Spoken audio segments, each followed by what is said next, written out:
네, 여러분 안녕하세요. 오늘은 군대 얘기를 좀 해볼게요.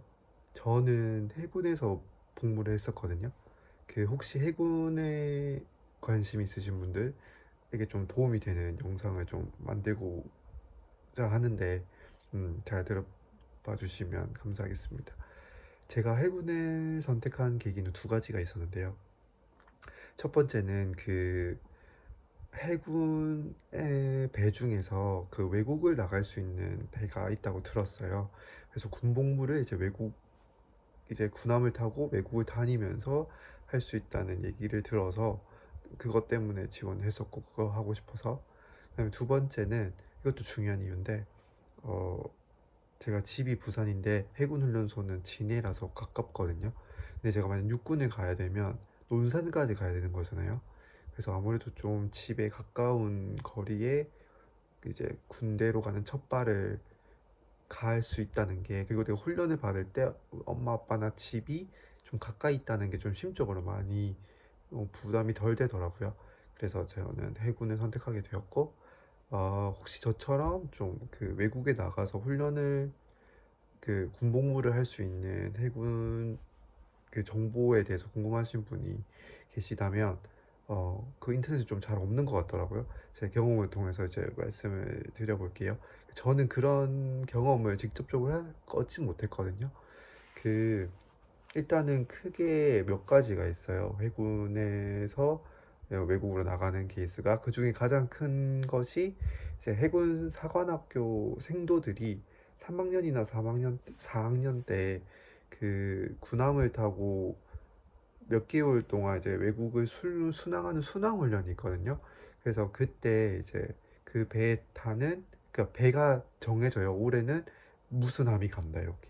그러면 내가 만약 그 함에 속해 있는 해군 장병이라면 나도 그 훈련을 참여할 수 있는 거죠. 그다음에 두 번째는 림팩 훈련이 있어요. 태평양 쪽에서 사이판이었나 뭐 어디 섬에 가서 모든 해군들이 모여서 전 세계 해군들이 모여서 하는 훈련 같은 건데, 이제 그 훈련을 가면 이제 태평양 그 섬, 어딘진 기억이 잘 안 나는데, 아무튼 그 섬에 갈 수가 있고, 그다음에 또 세 번째는 그 외국을 갈 기회가 좀 있거든요. 근데 외국을 가는 배에 기름을 유조선이라고 하나요? 기름을 대주는 배가 또 따로 있어요. 그래서 그 배를 타는 경우에는 또 어떤 외국으로 나가야 연령이 되냐면, 그러니까 크게 이제 함대를 나눠요. 그러니까 함대는 육군으로 따지면 4단 정도가 되는 건데, 1함대가 있고, 동해가 1함대, 서해가 2함대, 남해가 3함대, 그 다음에 부산, 진해 이쪽이 이제 작전사거든요. 그래서 총 4개의 함대가 있다고 보시면 되시고, 그 함대를 우선 고르도록 되어 있어요. 자기 지망, 1지망, 2지망 이렇게 적어서. 그래서 성적 순인가 뺑뺑인가 뭐 이렇게 돌릴 거예요 아마. 근데 이제 많은 사람들은 다 작전사를 제일 선호하거든요. 왜냐면 작전사에 큰 배들이 많이 속해 있어요. 근데 제가 아까 말씀드렸던 외국으로 가는 훈련에 참가하는 배들은 다 큰 배거든요. 제가 이제 큰 배 통해서 배의 급수를 알 수 있도록, 급수라는 표현이 맞는지 모르겠는데 급함을 알 수 있도록 해놨어요. 그래서 4급 같은 경우는 뭐 선수가 많이 숫자거든요. 그래서 3급 같은 경우는 이제 시가 어느 그래서 뭐 유여자 장사하는데 뭐 공주함 뭐 이런데, 그리고 6급하는 자치지 시라든지 도에 이렇게 강원함, 사남, 서울 이런 식으로 이하면 1급하는 위내 유지죠. 그래서 국영함, 생명함, 서해 유준호, 유준호함 유주로 이순신함은 이순신함은 없어요. 감사합니다. 이런 식으로 이름을 하고, 제가 말씀드렸던 해군 훈련은 대부분 이제 1급함 어떤 위인의 이름이 있는 거. 그래서 제가 군복무할 때 세종대왕함이 아마 갔을 거예요. 외국에. 그래서 그런 것들의 기회가 있고, 또 큰 배가 이제 보통 최신식으로 건조된 게 많기 때문에, 어 물론은 광개토대왕 하면 좀 오래된 배긴 한데, 그런 배들이 좀 시설도 좋고, 또 아무래도 좀 체계도 잘 갖춰져 있고 지원도 많이 받고, 또 외국으로 나가는 기회도 많아서 그런 배들은 다 작전사에 속해 있는 배들이거든요. 그래서 이제 작전사를 지원하시면 되는데, 저는 혹시나 튕겨서 갈까봐, 딴 데 갈까봐 저는 이제 1함대를 일지망으로 썼고 1함대에서 근무를 한 케이스고, 좀 1함대, 2함대의 좀 특징에 대해서 좀 설명을 드리면, 1함대는 여러분 동해잖아요. 동해가 수심이 엄청 깊잖아요. 그래서 파도가, 겨울철 파도가 엄청 높게 일거든요. 한 3m 이상. 근데 여러분 배에서 모든 걸 다 해야 돼요. 그러니까 해군은 배를 타고, 그러니까 출근해서 배를 타고 퇴근하면 뭐 육상에 지내고 이런 게 아니거든요. 그러니까 배에서 무조건 다 자고 먹고 모든 걸 다 해결하고, 그다음에 한 번 출항하면 뭐 10일 이상 배를 떠다니기 때문에 그 3m가 치는 파도를 24시간 며칠씩 계속 이제 시달려야 된다고 생각하시면 되죠. 그리고 제일 힘들었던 거는, 저는 그 아예 3m 이상 많이 쳐버리면 파도가, 그 배는 피양을 한다고 해서 이제 정박일 하거든요. 근데 애매하게 막 2.5m에서 3m 이렇게 왔다 갔다 거릴 때가 있어요. 그러면 군대는 좀 융통성은 없잖아요. 없는 곳이잖아요. 그래서 3m가 되면 이제 배가 부드러웠다가 2.5m나 좀 낮아지면 또 출항을 하고, 또 높아지면 또 입항하고, 이걸 여러 번 해야 된다는 거죠. 근데 이게 왜 힘드냐면, 여러분, 배에서 가장 큰 일이, 번거롭고 힘든 일이 출항하고 입항하는, 특히 입항하는 일이거든요. 그러니까 여러분, 그 배는 자동차처럼 이렇게 탁 와가지고 주차를 탁 하고 시동을 탁 끄는 그런 시스템이 아니에요. 그러니까 부두가 여기 있으면 저 멀리서부터 이미 시동을 꺼놔요. 왜냐면 배는 갑자기 멈출 수가 없기 때문에, 가까운 곳에서 시동을 꺼버리면 계속 가는 힘이 있기 때문에 부딪힐 수 있거든요. 그래서 저 멀리서 그 시동을 꺼고 가만히 기다려요. 그러면 이 큰 배를 끌어주는, 주차시켜주는 배가 따로 있거든요. 예인선이라고, YT에. 그럼 여기다가 밧줄을 걸어서 그 연결한 다음에 얘가 이렇게 끌고 와주는 시스템이에요.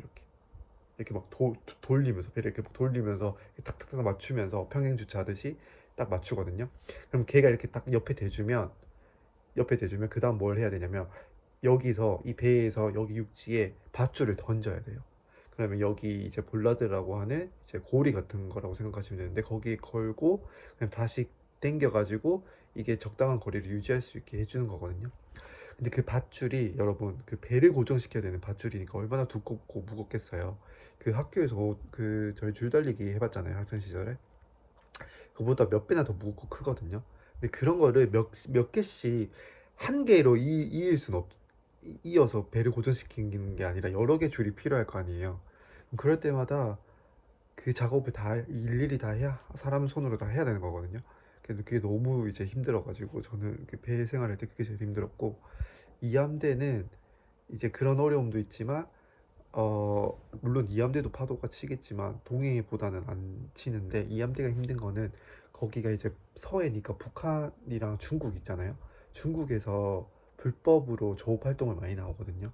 그러면 저희가, 그 해군이 이제 영해를 지키는 거니까 그 나가서 이제 단속도 해야 되고. 근데 중국 낚시 그 어민들이 장난 아니라고 하더라고요. 막 무슨 뭐 뾰족한 거 던지고 막 창 있고 막 이렇다고 하더라고요. 그래서 그런 물리적인 위협도 이제 무릅써야 되고, 북한이 도발을 많이 하잖아요. 연평도 이런 것도 다 서해 쪽이거든요. 그래서 이제 그 경계태세나 근무의 강도 자체가, 이 함대는 제일 이제 그 해군 중에서 가장 최전방이라고 생각하시면 될 것 같아요. 그래서 좀 사람들이 깊이 하는 편이고, 이제 보통 작전사나 삼함대를 많이 선호를 합니다. 그래서 작전사를 꼭 지원하시길 바래요. 저는 괜히 쫄아가지고 작전사를 안 지원했는데, 여러분, 그 큰 배가 많이 속해 있기 때문에 TO도 작전사가 꽤 많거든요. 그래서 이제 작전사를 먼저 지원을 하시면, 또 내가 만약에 큰 배에 이제 발령을 받아서 그 배가 마침 이제 훈련을 나가는 배면, 해외로, 또 그 해외로 나갈 수 있는 특별한 그 경험을 얻을 수 있는 기회를 얻을 수 있습니다. 기회를 가지는 경험을 할 수 있습니다. 그리고 또 이제 해군은 어떻게 시스템이 되냐면, 어, 그 함정, 그러니까 배만 탄다고 생각하시는데, 사실 배를 타는 거는 오히려 적거든요. 저 이제 6개월 타고 지금은 4개월이라고, 4개월로 줄었다고 들었는데, 함정 근무를 4개월 동안 하고 4개월이 지나면 이제 육상으로 갈지 배에 남을지 자기가 선택을 할 수 있어요. 그래서 이제 육상으로 2차 발령을 있거든요, 해군은 항상. 그래서 육상으로 가서 나머지 그 기간 동안은 복무를 하는 시스템이고, 함정 근무, 그러니까 이렇게 생각하시면 돼요. 그러니까 여러분, 그러니까 함정 근무가 해군은 이게 전투 부대거든요. 그 전방 부대라고 생각하시면 되고, 육상 부대는 좀 보조하고 지원해주는 후방 부대예요. 그 비전투 부대라고 보시면 되거든요. 왜냐면 해군은 전쟁이 일어나면 배를 타고 나가서 싸워야 되니까. 그러니까 아무래도 좀 육상 그런 면에서 그 업무 강도 자체도 함정이 훨씬 심한 편이고, 그런 걸 떠나서 배에서 지내는 거랑 땅에서 지내는 거 어디가 편하겠어요? 당연히 말할 것도 이 비교 자체가 불가능한 거거든요.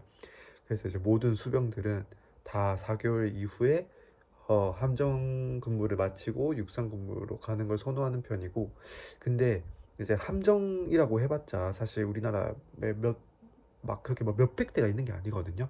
그리고 함정 정원이 있는데 사실 수병들의 정원이 제일 적어요. 그러니까 해군은 거의 부사관 위주거든요. 왜냐면 배를 운용해야 되기 때문에 전문 지식이 필요해요. 그래서 해군 수병들의, 그러니까 병들의 정원은 생각보다 적거든요. 그래서 육상 부대의 티오가 훨씬 많아요.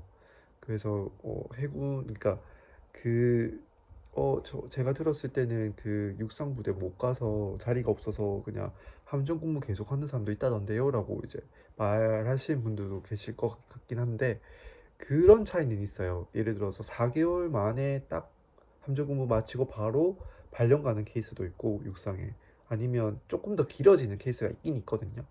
근데 웬만하면 다 육상으로 가는 편이긴 해요. 왜냐면 육상의 튀가 훨씬 많기 때문에. 근데 이런 경우는 있어요. 그 함정 근무가 좀 유리한 보직이 있거든요. 그 제 생각에는 그 조리병이죠, 조리병. 조리병은 함정 근무, 그러니까 2차 발령에 육상으로 가지 않고 함정 근무를 하는 게 더 좋을 수도 있어요. 왜냐하면 이제 조리병들은 짬을 찰수록 그 자기가 준비해야 되는 식사 빈도가 줄어들거든요. 그 막 아침 이럴 때 나올 필요가 없는 거지. 그러면 아침만 한 번 안 나와도 얼마나 편해요. 근데 이제 육상을 가면 그런 게 없거든요. 짬이, 왜냐면 거기는 다 그 이제 배에서 근무하고 온 수병들이기 때문에 웬만하면 다 상병 병장이에요. 그래서 짬이 안 차거든요. 그래서 거기는 계속 병장 말 때까지 계속 아침을 차려야 되는 반면에, 그 다음에 그 아침을 차리는 장병들의 숫자도 육군 부대가 훨씬, 그 육상 부대가 훨씬 많기 때문에 그 조리병 입장에서는 그런 편이 좀 편할 수도 있고, 배 생활 자체는 힘들지만, 그 다음에 또 그 저희는 앵카 박는다고 표현하거든요. 그 함정 근무를 내가 육상 근무 안 하고 함정 근무를 하겠다라는 함정 근무 계속 서약서를 쓰면 30일 포상 휴가를 줘요. 그냥 추가로 줘요. 그래서 이제 휴가도 많이 받을 수 있고, 그다음에 조리병은 조리병 휴가도 제가 알기로 막 뭐 몇 주에 막 1일씩 계속 추가적으로 지급하거든요. 고생을 많이 하니까. 그래서 거의 100일 넘게 막 휴가를 갔다 와요, 조리병들은. 그래서 그런 것까지 생각하면 음, 실제로 이제 함정 근무를 많이 이제 하는 조리병이 있는 걸로 알고 있고, 그 외의 보직은 다 육상으로 가는 게 훨씬 낫습니다. 네. 저도 이제 저는 이제 6개월, 저희 때는 6개월 근무였는데 6개월도 사실 채 안 됐죠. 5개월 20일 만이었나? 그때 이제 육상 부대로 발령을 받았거든요. 그래서 저는 함정 근무는 일함대에서 하고 그 동해거든요. 동해시, 강원도 동해시. 그다음에 육상 부대는 그 진해 해군 교육사에서 이제 한 편입니다. 네, 여러분, 근데 그 한 가지 좀 고려해야 하실 부분은 뭐냐면요. 그 이제 무조건 뭐 외국에 간다고, 물론 그게 경험이니까 뭐돈 주고도 살 수 없는 귀한 경험이니까 저는 개인적으로 추천해 드리고 싶긴 한데, 그 무조건 좋은 점만 있는 건 당연히 아니에요. 그 사실 이제 뭐 파병을 같이 따라간다던가 근데 순환 훈련을 같이 가면 그 수당이 또 붙거든요. 그래서 정말 웬만한 그 직장보다 뭐 200만 원씩 이렇게 나와요. 병도 받을 수 있어요. 뭐 그런 점이라든지 아니면 그게 몇 달씩 되기 때문에 한번 갔다 오면 갔다 오고 나면 군 생활 이 시간이 금방 가잖아요. 뭐 그런 좋은 점도 있긴 한데 그 말씀드렸다시피 그 순환 훈련 이런 거는 막 길게는 막 6개월 이런 식으로도 걸리는 거예요. 그러니까 만약에 내가 군 생활이 6개월 미만으로 남았다면 군 생활 자체가 길어질 수가 있는 거죠. 뭐 그런 경우에는 제가 그 병들한테 선택권을 주는 걸로 알고 있거든요. 그러니까 예를 들어서 나는 4개월 이후에 전역인데 이번에 내 우리 배가 그 6개월짜리 훈련을 가기로 되었다. 그러면 내가 선택할 수 있어요. 그 나는 뭐 안 가겠다 하면 4개월 동안 그냥 다른 부대를 다른 부대로 가거든요. 그 다음에 나는 가겠다 하면 이제 그 갔다 오는 대신에 자기는 2개월 더 군복무를 더 하는 거죠. 왜냐면 자기 때문에 그 자기만 혼자 훈련 중에 올 수는 없는 거기 때문에 뭐 그런 좀 고려해야 될 상황도 있는 거고. 그 다음에 그 여러분 그러니까 그 군함을 타고 나가면 대한민국의 얼굴을 가지고 나가는 거잖아요. 그 해군은 그 작업복이 있고 정복이 있어요. 그러니까 작업복은 그 뭐라고 해야 되지? 청바지 같은 거 입는 거 그냥 말 그대로 일할 때 입는 작업복이거든요. 근데 이제 정복은 그 왜 딱 해군하면 그 제복 같은 거 있잖아요. 그게 저 수병들도 다 정복이 있거든요. 하얀 색깔, 그 하복도 있고 검은 색깔 동복도 있고. 근데 그 훈련을 나가면 이제 외국의 다른 해군도 올 거 아니에요. 그래서 출항이랑 입항할 때 항상 그 정복을 입고 해야 한다고 그 행사 때 그러거든요. 들었어요. 근데 그게 진짜 엄청 큰 일이거든요. 제가 말씀드렸다시피 출항 입항 그 자체도 너무 고된 일인데 거기에 복장까지 불편하고 또 그 한 번 하면 막 오만 그 막 물에도 좋고 바닷물에도 좋고 다 구겨지고 난리 나는데 다음에 입항할 때 다른 나라에 입항할 때 그걸 또 다려가지고 또 깨끗이 해놔야 되는 그런 스트레스가 또 있다고 하더라고요. 그 다음에 그러니까 놀러 가는 게 아니라 외국인데 훈련을 가는 거기 때문에 항상 배에 있고 그 림팩 같은 경우는 어떤 쇼핑몰이 있다 큰 쇼핑몰이 있대요. 그러면 훈련을 다 마치고 이제 마지막에 그 쇼핑몰을 한번 갔다 오는 자유 시간을 준다고 듣긴 들었거든요. 근데 이제 그러니까 외국에 나갔지만 사실상 나는 군함에 있는 거기 때문에 내가 진짜 외국에 왔다는 기분을 사실 느끼기는 많이 어렵죠. 네. 그래서 이제 뭐 장단점이 다 있다. 어, 저처럼 이제 외국 나가는 거 좋아하고 막 여기저기 새로운 거 보는 거 좋아하는 사람은 너무나 좋은 기회가 되겠지만 또 그런 것이 그 거기에 따라 계속 이제 배를 탄다고 생각해 보세요. 얼마나 힘들겠어요. 네. 어, 그런 또 어려움도 있다. 그래서 이제 그거를 잘 고려하고 선택을 하시면, 그러니까 사실 선택은 그러니까 자기가 선택할 수 있는 건 아니거든요, 여러분. 그러니까 예를 들어서 내가 갔어 큰 배, 근데 나는 해외 훈련을 별로 안 가고 싶어. 근데 우리 배가 거기에 지정이 됐어. 그럼 난 무조건 가야 돼. 그러니까 이제 큰 배를 지원할 때는 그런 부분까지 이제 염두를 해두고, 만약에 나는 뭐 그런 거 밖에 나가기 싫다 귀찮다 이러신 분들은 그냥 1급함 제외하고 뭐 다른 2, 3, 4급함 작은 배 위주로 지원하시면 될 것 같아요.